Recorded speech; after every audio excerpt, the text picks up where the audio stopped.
Sobrang tagal ko nga hinihintay yung araw na to. At eto nga mga guys, itatayo na yung dream house. At mga guys, hindi na to chawot. Kasi nakalagay na dito yung pangalan ko. Kaya ngayong araw nga, samahan nyo muna ako sa mga nangyari ngayong groundbreaking ceremony. Sobrang aga ko nga nagising ngayon. Ay di man yata ako nakatulog. Kasi ngayong araw na nga yung groundbreaking ceremony. Na kung saan nga gagawin na yung dream house. Na sa mga naghihintay ng update. Heto na mga guys. Andito pala yung drawing kong dream house. Na di ko lang kung maintindihan niya yung drawing ko dito. Basta itong drawing nga na to. Matagal ko na tong ginawa. Nasabi ko, bubuksan ko ulit kapag gagawin na yung bahay. At eto nga may floor plan na din ako dito. Planado na lahat mga guys. Nakanda na rin yung susuotin ko. Kaya tara na. Transaction na natin to mga guys. Hindi ko na din pala sinabi kay na mama na ngayon yung groundbreaking. Basta sabi ko lang sa kanila. Sumama sila sa akin. Nakapag kasi sinabi ko pa sa kanila mga guys. Baka di sila makatulog. Di baling ako na lang siguro hindi makatulog. Lalo di naman talaga ako natutulog. Chot. Kasama ko na pala yung family D. Nasabi ko sa kanila, sit back and relax. Chot.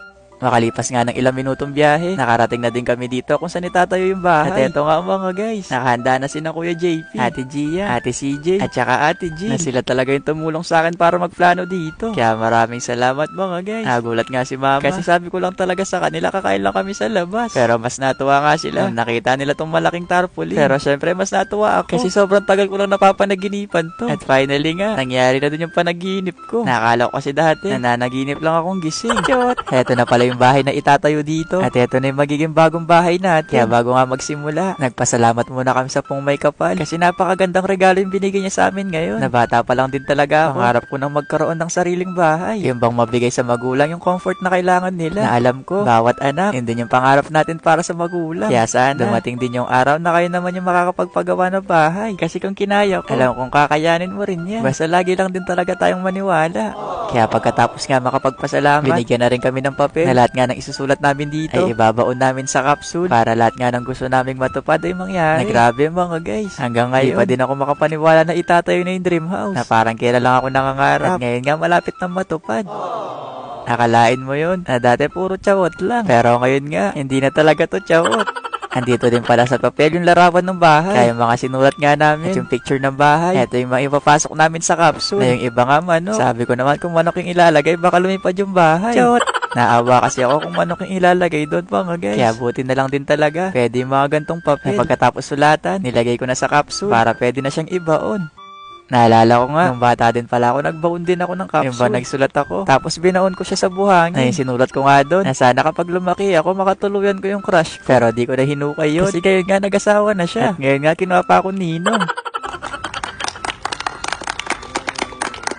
Maraming salamat ulit sa JPSI Design. Lalo na sa patience nyo. Kasi alam nyo ba mga guys, naka-4 o 5 yata silang gawa ng drawing na bago na yun mapili itong bahay. Kaya maraming salamat sa JPS family. Finally nga, matutupad na din yung pangarap ko magkaroon ng sariling bahay.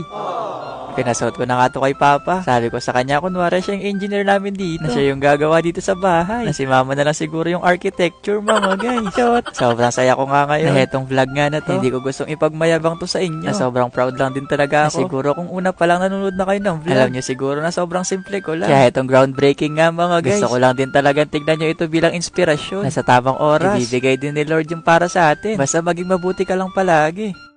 Nabaon na nga namin tong capsule. Naway sana lahat nga ng sinulat namin ay matupad din talaga.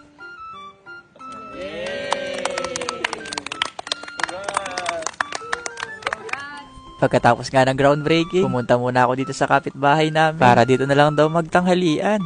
O, diba mga guys? Ang bait ng neighbor ko dito. Sobrang excited na din talaga ako kapag natapos na yung bahay. Pero sobrang gutom na din talaga ako. Kasi di ako nakapag-almusal kanina sa bahay. Kaya na sobrang excited ni Chawot.